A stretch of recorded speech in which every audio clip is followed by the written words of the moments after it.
Kenya waxay ku dhawaaqday inay ceyrisay 6 qareen oo caalami ah kuwaas oo dawladeeda ku matalay kiiska badda ICJ ee Soomaaliya kala dhaxeeya. Madaxweynaha Kenya Uhuru Kenyatta iyo xeer ilaaliyaha guud ee Kenya Kihara Kariku ayaa waxa ay isku afgarteen in la ceyriyo 6 qareen oo caalami ah, sidoo kalena waxa ay maxkamadda ICJ ka codsadeen in dhageysiga kiiska badda dib loo dhigo. warbixin uu sidoo kale xafiiska ka soo saaray xeer ilaaliyaha guud ee wadanka Kenya Kihara Kariku waxa uu ku sheegay in iyaga oo qaadanaya qareeno cusub oo caalami ah ay doonayaan in dib loo dhigo dhageysiga kiiska oo bilaabanaya 9ka bisha September oo Isniinta soo socota ku aadan.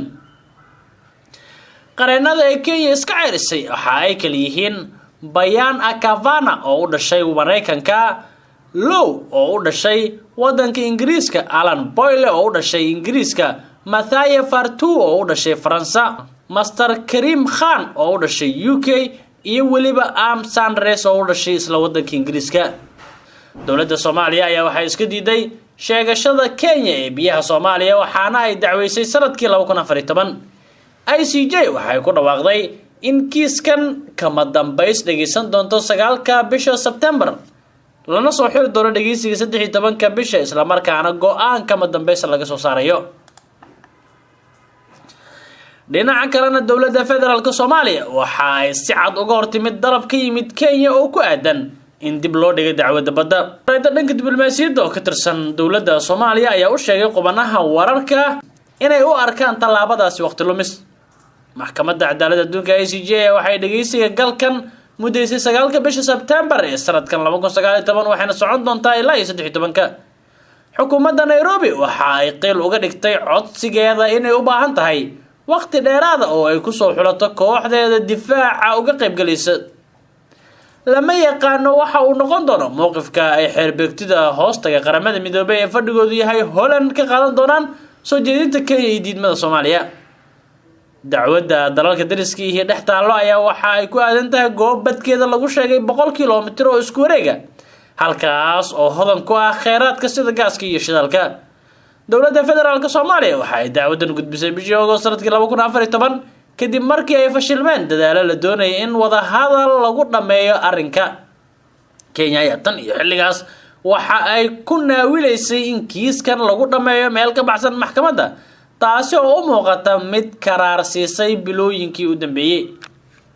arrimaha Soomaaliya iyo Kenya ee kiiska badda ayaan wali ku gudi jirnaa daawadayaal. golaha nabadda iyo amniga ee Midowga Afrika maanta kulan gaar ah waxa ay ka yeesheen arrinta muranka badda ee Soomaaliya iyo Kenya, iyadoo kulankan uu ka dambeeyay codsi ka yimid dawladda Kenya oo ahaa in arrinta muranka labada dal lagu xalliyo heer Afrikaan ah, gaar ahaan Midowga Afrika uu soo dhexgalo.